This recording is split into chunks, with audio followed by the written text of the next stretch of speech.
السلام عليكم ورحمة الله. إن الحمد لله نحمده ونستعينه ونستغفره ونؤمن به ونتوكل عليه ونعوذ بالله من شرور أنفسنا ومن سيئات أعمالنا. من يهده الله فلا مضل له ومن يضلل فلا هادي له. وأشهد أن لا إله إلا الله وأشهد أن محمدا عبده ورسوله. يا أيها الذين آمنوا اتقوا الله حق تقاته ولا تموتن إلا وأنتم مسلمون. يا أيها الناس اتقوا ربكم الذي خلقكم من نفس واحدة وخلق منها زوجها وبث منهما رجالا كثيرا ونساء. واتقوا الله الذي تساءلون به والأرحام إن الله كان عليكم رقيبا. يا أيها الذين آمنوا اتقوا الله وقولوا قولا سديدا يصلح لكم أعمالكم ويغفر لكم ذنوبكم ومن يطع الله ورسوله فقد فاز فوزا عظيما.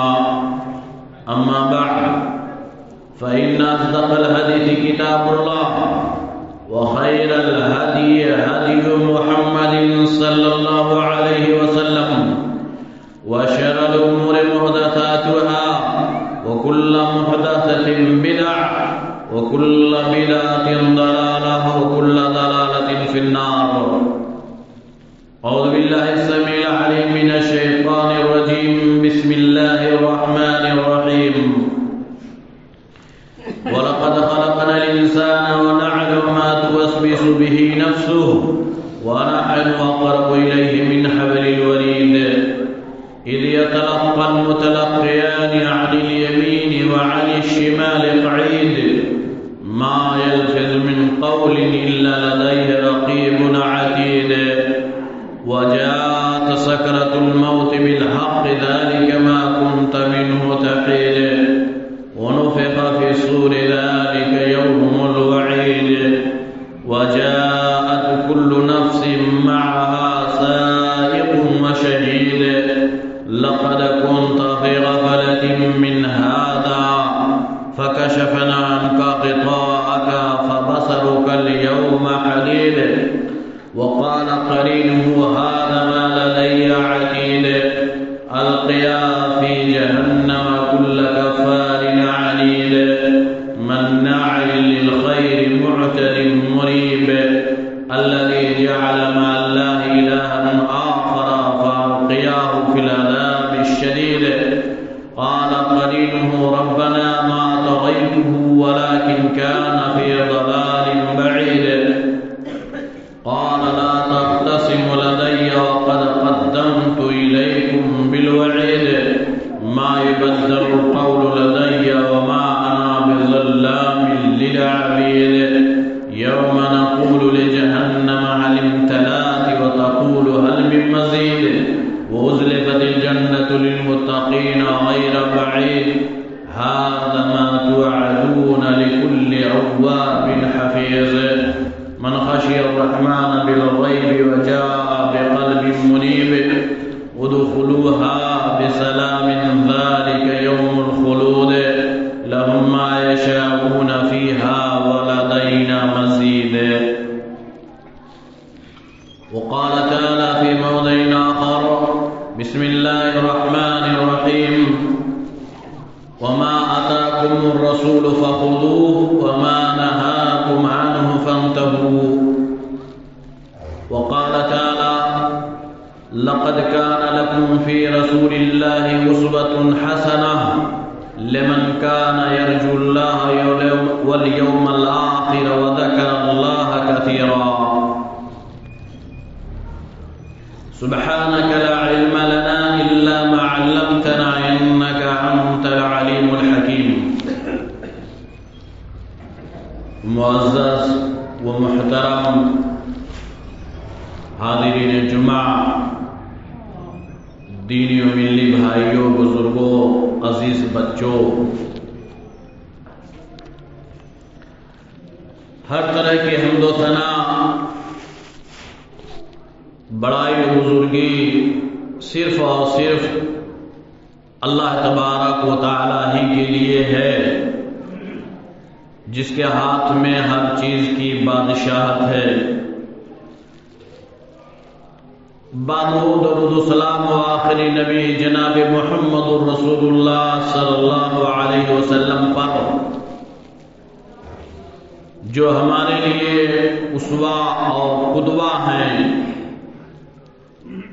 جو خاتم النبیین بنا کر کے بھیجے گئے۔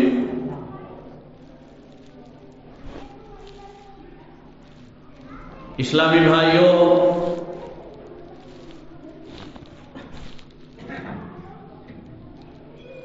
آج خطبہ جمعہ کے تعلق سے قرآن کریم کی 2-3 آیتوں کی تلاوت کی گئی ہے، جس کی روشنی میں کچھ باتیں ہوں گی۔ اللہ تبارک و تعالی ہم تمام لوگوں کو عمل کی توفیق عطا فرما۔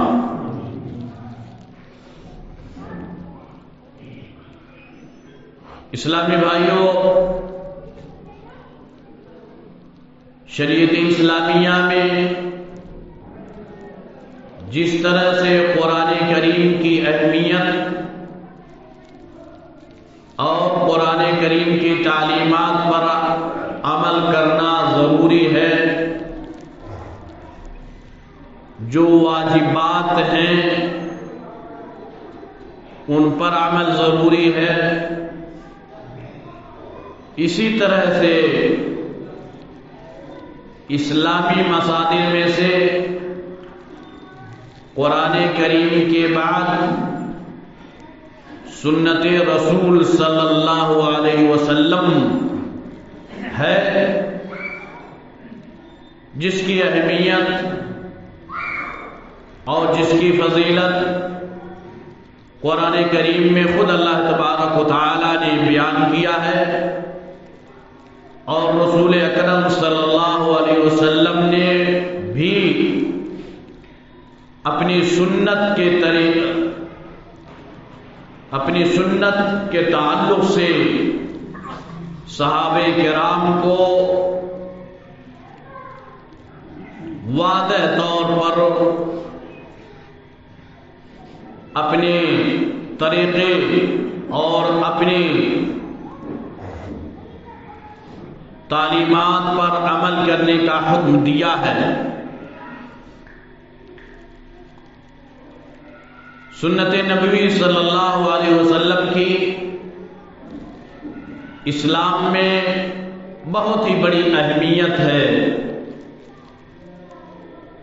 جیسا کہ اللہ تبارک و تعالی نے ارشاد فرمایا وَمَا آتَاكُمُ الرَّسُولُ فَخُذُوهُ وَمَا نَهَاكُمْ عَنْهُ فَانْتَهُوا، جو کچھ تمہیں رسول دیں اسے لے لو، اور جس سے منع کریں روکیں اس سے باز آ جاؤ، رک جاؤ۔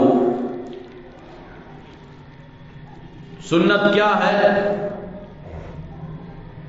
سنت نبی پاک صلی اللہ علیہ وسلم کی قول، عمل اور تقریر کو کہا جاتا ہے۔ قول یعنی جو آپ صلی اللہ علیہ وسلم نے حکم دیا ہے، منع کیا ہے۔ عمل جس کو آپ نے کر کے دکھایا ہے۔ تقریر جو کام آپ صلی اللہ علیہ وسلم کے سامنے کیا گیا اور آپ نے اس پر خاموشی اختیار کی، یہ تقریر ہے۔ قول کی مثال آپ نے حکم دیا، جیسے صلو کما رأیتمونی وصلی، کہ ایسے ہی نماز پڑھو جیسے مجھے نماز پڑھتے ہوئے دیکھ رہے ہو۔ اس طرح کی بہت ساری مثالیں موجود ہیں، قول و فعل کی، تقریر کی مثال، یعنی آپ کے سامنے کوئی بھی کام کیا گیا ہو اور آپ نے خاموشی اختیار کیا ہو، اور خاموشی اختیار کرنا یہ دلیل ہے اس بات کی کہ ہم اس بات سے راضی ہیں، آپ کا یہ عمل قابل گرفت نہیں ہے۔ جیسا کہ مائدے پر دسترخوان پر آپ کے سامنے دب کا یعنی گوہ کا گوشت کھایا گیا اور آپ نے اس پر خاموشی اختیار کی، اور گوہ سے مراد یہ نہیں ہے جو ہمارے یہاں اس وقت موجود ہے، اس کی نوعیت اور اس کی حیت دوسری چیزیں ہیں۔ بہرحال تو سنت کی اسلام میں بہت ہی بڑی اہمیت ہے۔ علامہ ابن تیمیہ رحمہ اللہ نے کہا کہ سنت کی مثال کشتی نوح کی طرح سے ہے۔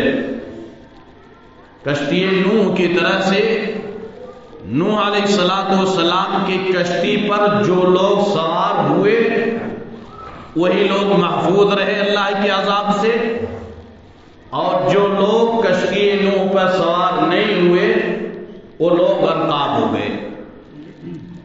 اسی طرح سے جو لوگ سنت کے مطابق عمل کریں گے، جو لوگ سنت کو اپنائیں گے، انہیں لوگوں کے لیے کامیابی ہے، اور جو لوگ سنت سے کنارہ کشی اختیار کریں، سنت کو حقارت کی نگاہ سے دیکھیں، ان لوگوں کے لیے کامیابی نہیں ہے۔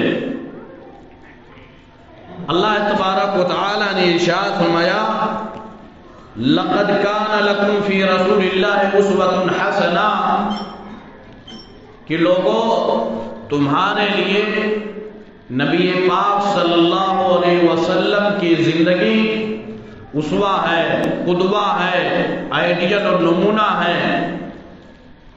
ہماری زندگی، ہمارا رہن سہن، تمام چیزیں سنت نبی صلی اللہ علیہ وسلم کے مطابق ہونی چاہیے۔ اور لمن کان یرجو اللہ والیوم الآخر، کن کے لیے اسوہ اور قدوہ ہے؟ جو لوگ اللہ تبارک و تعالی کے لقاء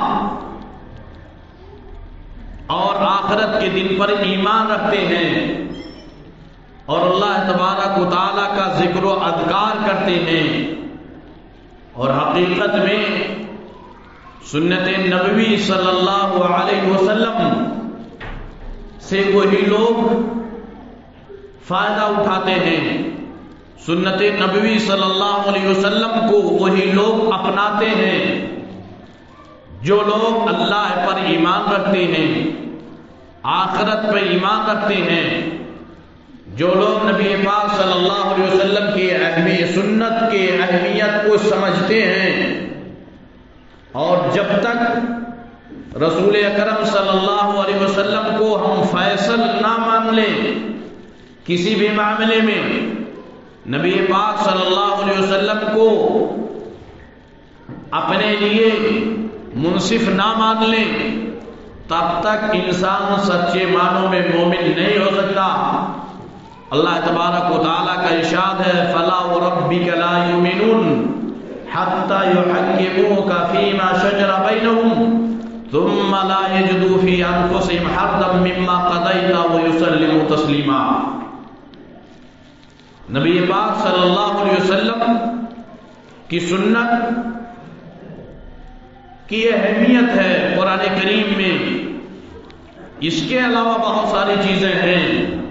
قرآن کریم میں اللہ تبارک و تعالی نے دوسری جگہ پر ارشاد فرمایا قل ان کنتم تحبون اللہ فاتبعونی یحببکم اللہ ویغفر لکم ذنوبکم۔ قل ان کنتم تحبون اللہ، اے محمد صلی اللہ علیہ وسلم آپ لوگوں کو بتا دیں اگر اللہ سے محبت ہے ان کنتم تحبون اللہ، اگر تم لوگ اللہ تبارک و تعالی سے محبت کرتے ہو فاتبعونی تو میری اتباع کرو، میری پیروی کرو، میرے نقش قدم پر چلو۔ اللہ تبارک و تعالی تمہارے گناہوں کو معاف فرما دے گا، تم سے محبت کرے گا، سیئات کو ختم کر دے گا۔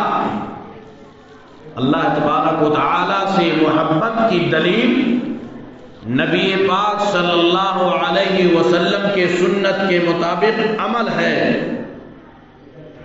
اور جو لوگ نبی پاک صلی اللہ علیہ وسلم کی سنت کو چھوڑ دیتے ہیں، ان کو حقارت کی نگاہ سے دیکھتے ہیں، ان کو اہمیت نہیں دیتے، انہیں اللہ تبارک و تعالی کے عذاب سے ڈرنا چاہیے۔ اللہ تعالیٰ کا ارشاد ہے فَلْيَحْذَرِ الَّذِينَ يُخَالِفُونَ عَنْ أَمْرِهِ أَن تُصِيبَهُمْ فِتْنَةٌ أَوْ يُصِيبَهُمْ عَذَابٌ أَلِيمٌ۔ کیوں کہ سنت نبوی، نبی پاک صلی اللہ علیہ وسلم کی سنت، آپ صلی اللہ علیہ وسلم کا طور طریقہ یہ مصدر ثانی ہے، دوسرا مصدر اور مرجع ہے شریعت اسلامیہ کے لیے۔ کیوں؟ قرآن کریم کی وضاحت، قرآن کریم کی تشریح و توضیح کے طور پر آپ صلی اللہ علیہ وسلم کی احادیث مبارکہ ہیں، اور آپ صلی اللہ علیہ وسلم کوئی بھی بات اپنی طرف سے نہیں کہتے، وما ينطق عن الهوى ان هو الا وحی یوحی، کہ آپ صلی اللہ علیہ وسلم اپنے طرف سے کوئی بات نہیں کہتے ہیں، جو چیزیں ہوتی ہیں وہ وحی من جانب اللہ، اللہ تبارک و تعالی کی طرف سے ہوتی ہیں۔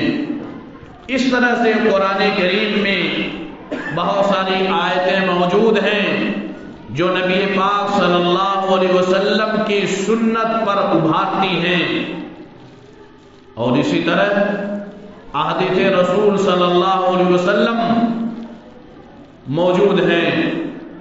اللہ کے رسول صلی اللہ علیہ وسلم کی حدیث ہے، بخاری شریف کی روایت ہے، حضرت ابو ہریرہ رضی اللہ تعالی عنہ راوی حدیث ہے کہ کل امتی یدخلون الجنہ الا من ابا، کہ ہر میری امت کا ہر شخص جنت میں داخل ہوگا سوائے اس کے جو میرا انکار کرے۔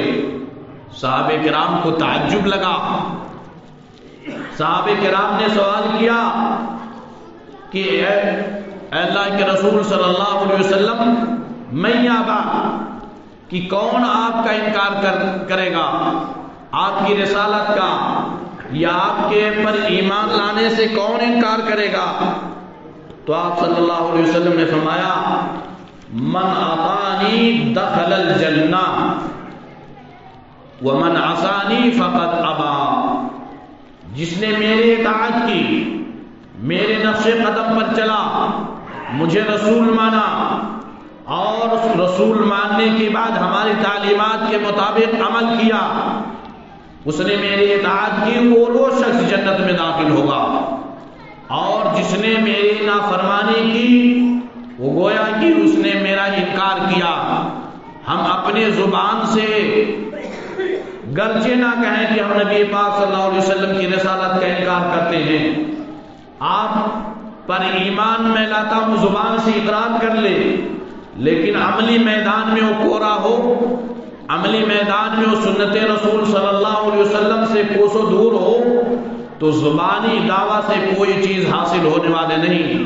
لو کان حبک صادقا لاطعته ان المحب لمن يحب مطیع، کہ اگر تمہاری محبت سچی ہوتی تو ضرور اس کی اطاعت کرتا، کیونکہ جو شخص جس سے محبت کرتا ہے اس کے باتوں پر وہ عمل کرتا ہے۔ تو زبانی دعویٰ کرنا کہ ہمارا ایمان ہے قرآن کریم پر، احادیث رسول پر، ہمارا ایمان اللہ پر اور آخرت پر ہے، ہمارا ایمان رسول اللہ صلی اللہ علیہ وسلم پر ہے، اور ہمارا گہرا تعلق ہے اسلام سے، لیکن ہمارے اعمال اگر سنت رسول صلی اللہ علیہ وسلم کے مطابق نہیں ہے، کوئی بھی عمل ہو، تو گویا کہ ہمارے اندر نبی پاک صلی اللہ علیہ وسلم کی نافرمانی ہے۔ بہت سارے یعنی مثال کے طور پر سماج میں آج اس حالات کے اعتبار سے موضوع کا مسئلہ یہ رخصت ہے، یہ بھی نبی پاک صلی اللہ علیہ وسلم کی سنت میں سے ہے کہ انسان سفر کی حالت میں 3 دن 3 رات موضوع پر مسح کرے گا، مقیم ہے اگر تو 1 دن اور 1 رات موضوع پر مسح کرے گا۔ لیکن بہت سارے عقائد فاصلہ کے ماننے والے بہت سارے ایسے لوگ موجود ہیں جو اس سنت رسول صلی اللہ علیہ وسلم سے اعراض کرتے ہیں، اور اس چیز کو مد نظر رکھتے ہوئے علماء کرام نے اس باب پہ یعنی عقیدہ کے باب میں بھی شمار کیا ہے کہ عقائد میں سے ہے کہ موضوع پر مسح کیا جائے، جیسا کہ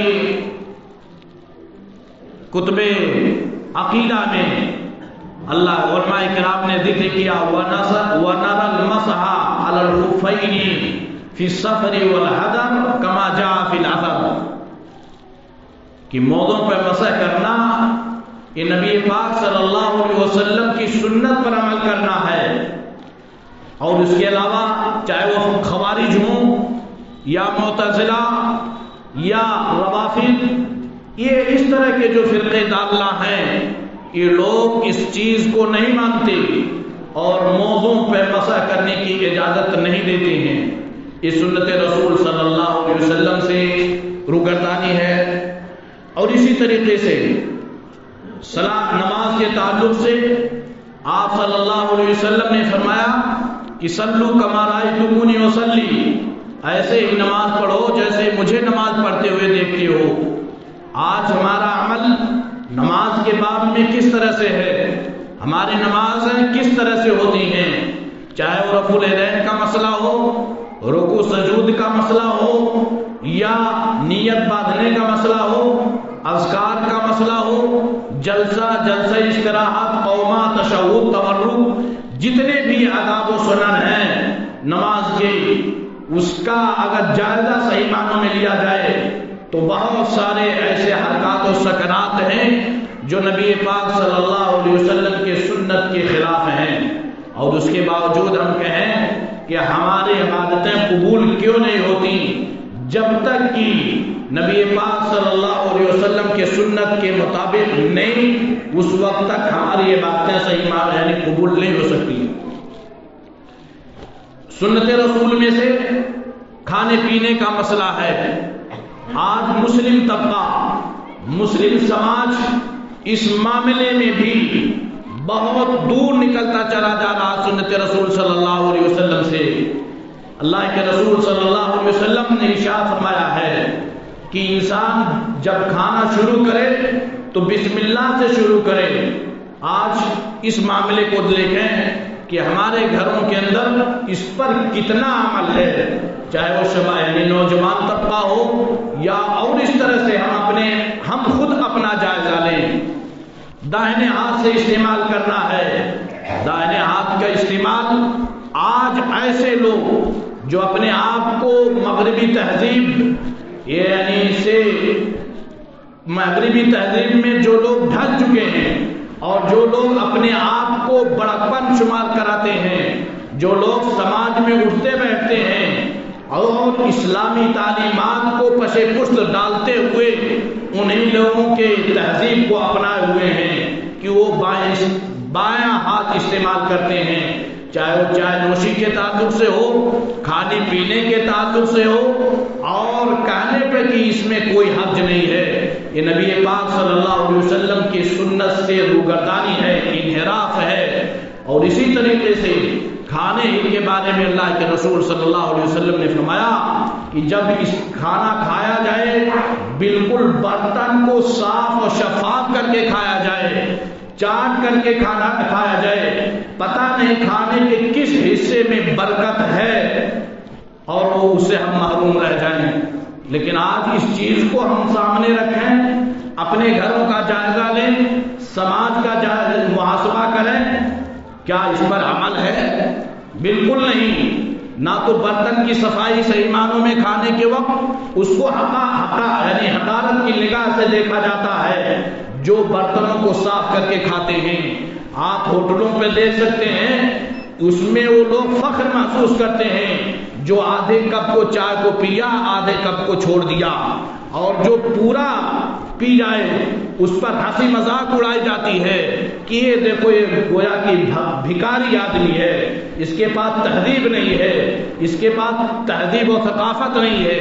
یہ چیزیں اسلامی بھائیوں گویا کہ ہم خود مذاق اڑا رہے ہیں مذہب اسلام کا، اور سنت رسول صلی اللہ علیہ وسلم کا مذاق اڑا رہے ہیں، اور ہم اپنی زبانوں سے کہتے ہیں کہ کیا داڑھی یعنی کیا بال ہی کے اندر سب کچھ اسلام ہے، یعنی اس سے بال کہہ کر کے داڑھی کا مذاق اڑانا ہے، اور داڑھی کا مذاق اڑانا گویا کہ سنت رسول کا مذاق ہے، اور جو شخص سنت رسول کا مذاق اڑائے استہزاء ہے دین کے ساتھ، اور دین کے ساتھ استہزاء خارج عن الملہ ہے، اسلام سے خارج کرنے والی چیزوں میں سے شمار ہے۔ ہم بسا اوقات اپنی زبانوں سے اس طرح سے الفاظ نکالتے ہیں جو کہ جسے ہمارے نزدیک اہمیت نہیں ہوتی، لیکن وہ ایسی چیزیں ہوتی ہیں جو ہمیں کفر کے دائرے تک پہنچا دیتی ہیں، دائرے اسلام سے خارج کرنے والی چیزیں ہوتی ہیں۔ اس طرح سے بہت ساری مثالیں اور بہت ساری چیزیں ہیں جو ہمارے گھروں کے اندر ایسی گھس چکی ہیں جو سنت سے ان کا وابستہ نہیں ہے، تعلق نہیں ہے، بلکہ دوسری تہذیبوں کا ہے، دوسری یعنی جو اسلام دشمن لابیاں ہیں ان کی تہذیبیں ہمارے گھروں میں آ چکی ہیں۔ اسلامی بھائیوں، ضرورت اس بات کی ہے کہ ہم نبی پاک صلی اللہ علیہ وسلم کی سنت کو تلاش کریں ہر میدان میں۔ اللہ کے رسول صلی اللہ علیہ وسلم نے فرمایا فَمَن رَغِبَ عَن سُنَّتِي فَلَيْسَ مِنِّي، کہ جو شخص ہماری سنت سے اعراض کرے گا وہ ہم میں سے نہیں ہے۔ ہمارا عمل کوئی بھی عمل، ہم نماز 24 گھنٹہ پڑھنا شروع کر دیں، مسجد ہی میں قیام کر لیں، پورے سال مسجد ہی میں رہ جائیں، ہمارا یہ عمل درست نہیں ہو سکتا ہے۔ پورے سال ہم روزہ رکھ لیں، نہیں درست ہو سکتا ہے، کیونکہ ہمارا یہ عمل سنت رسول صلی اللہ علیہ وسلم کے خلاف ہے۔ دونوں چیزیں سامنے رکھنے کی ضرورت ہے، دنیا بھی اور دین بھی۔ جیسا کہ اللہ کے رسول صلی اللہ علیہ وسلم کے دربار میں 3 لوگ آئے اور حضرت عائشہ رضی اللہ تعالی عنہا سے نبی پاک صلی اللہ علیہ وسلم کے طریقے کو پوچھا، اور آپ صلی اللہ علیہ وسلم کے عمل کو ان لوگوں نے حقیر سمجھا کہ آپ نبی ہیں، آپ کا عمل گویا کہ کم ہے، ہم ایسا کریں گے، شادی نہیں کریں گے، روزہ رکھیں گے، راتوں رات جاگیں گے، سوئیں گے۔ تو اللہ کے رسول صلی اللہ علیہ وسلم نے اس وقت کہا تھا کہ نہیں، فَمَن رَغِبَ عَن سُنَّتِي فَلَيْسَ مِنِّي، کہ جو شخص ہماری سنت سے اعراض کرے گا وہ ہم میں سے نہیں ہوگا۔ میں سوتا بھی ہوں، تہجد کی نماز بھی پڑھتا ہوں، روزہ بھی رکھتا ہوں، افطار بھی کرتا ہوں، شادیاں بھی کرتا ہوں، بچے بھی ہیں، بیویاں بھی ہیں۔ تو یہ چیزیں ہیں اسلامی بھائیوں، نہ دنیا کے اندر ہم اس طرح سے پیوست یعنی گھل مل جائیں کہ دین کو چھوڑ دیں، اور نہ ہی دین میں اس طرح سے سادھو سنتوں کی طرح سے ہو جائیں کہ دنیا کو چھوڑ دیں۔ یہ چیزیں نہیں، لا وبالیۃ فی الاسلام۔ بہرحال باتیں بہت ساری ہیں سنت کے تعلق سے۔ اللہ تبارک و تعالیٰ سے دعا ہے کہ الہ العالمین ہم تمام لوگوں کے دلوں کے اندر نبی پاک صلی اللہ علیہ وسلم کی سنت کی محبت پیدا کر دے، اور سنت رسول صلی اللہ علیہ وسلم پر عمل کے بہت سارے فوائد ہیں جس کا ذکر انشاءاللہ العزیز بعد میں ہوگا۔ اللہ تبارک و تعالی ہم تمام لوگوں کے دلوں میں اسلام کی محبت پیدا کر دے، ہم لوگوں کے دلوں میں نبی پاک صلی اللہ علیہ وسلم کی محبت پیدا کر دے، ہمارا جو عمل ہو وہ سنت رسول صلی اللہ علیہ وسلم کے مطابق ہو، ہم کسی بھی ایک سنت کو حقیر نہ سمجھیں، اس کے مطابق عمل کرنے کی کوشش کریں۔ الہ العالمین عالم اسلام پر جو مصیبتیں اور پریشانیاں ہیں، الہ العالمین اس مصیبت سے عالم اسلام کو تو نجات دے دے۔ الہ العالمین آئے دن جو طرح طرح کے مسائل اور پریشانیاں وبا، چاہے وہ اللہ تیرے جانب سے الہ العالمین یا عالمی جو سازشیں ہیں، یہودی جو سازشیں ہیں ان کے طرف سے ہو، الہ العالمین عالم اسلام کو خصوصاً اور پوری انسانیت کو عموماً اس وبا اور پریشانی سے تو محفوظ رکھ، اور تمام لوگوں کو امن و شانتی کے ساتھ جب تک زندہ رکھے تو امن و شانتی کے ساتھ زندہ رکھ۔ الہ العالمین جو وبائیں اور بلائیں آ رہی ہیں اس سے تمام مسلمانوں کو خصوصی طور پر محفوظ رکھ، اور ہم سب کو زیادہ سے زیادہ حسن عمل کی توفیق دے۔ اقول قولی ھذا استغفر اللہ لی ولکم ولسائر المسلمین فاستغفروہ انہ هو الغفور الرحیم۔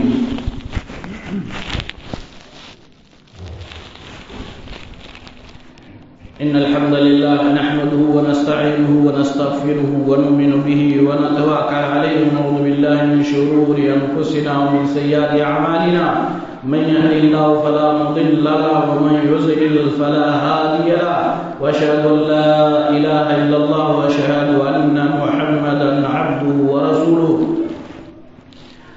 فإن أصدق الحديث كتاب الله وخير الهدي هدي محمد صلى الله عليه وسلم وشر الأمور محدثاتها وكل محدث بدعة وكل بدعة ضلالة وكل ضلالة في النار۔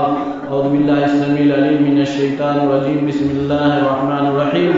إن الله وملائكته يصلون على النبي يا أيها الذين آمنوا صلوا عليه وسلموا تسليما۔ اللهم صل على محمد وعلى آل محمد كما صليت على إبراهيم وعلى آل إبراهيم إنك حميد مجيد۔ اللهم بارك على محمد وعلى آل محمد كما باركت على إبراهيم وعلى آل إبراهيم إنك حميد مجيد۔ عباد الله رحمكم الله، إن الله يأمر بالعدل والإحسان وإيتاء ذي القربى وينهى عن الفحشاء والمنكر والبغي يعظكم لعلكم تذكرون، ولذكر الله أكبر والله يعلم ما تصنعون۔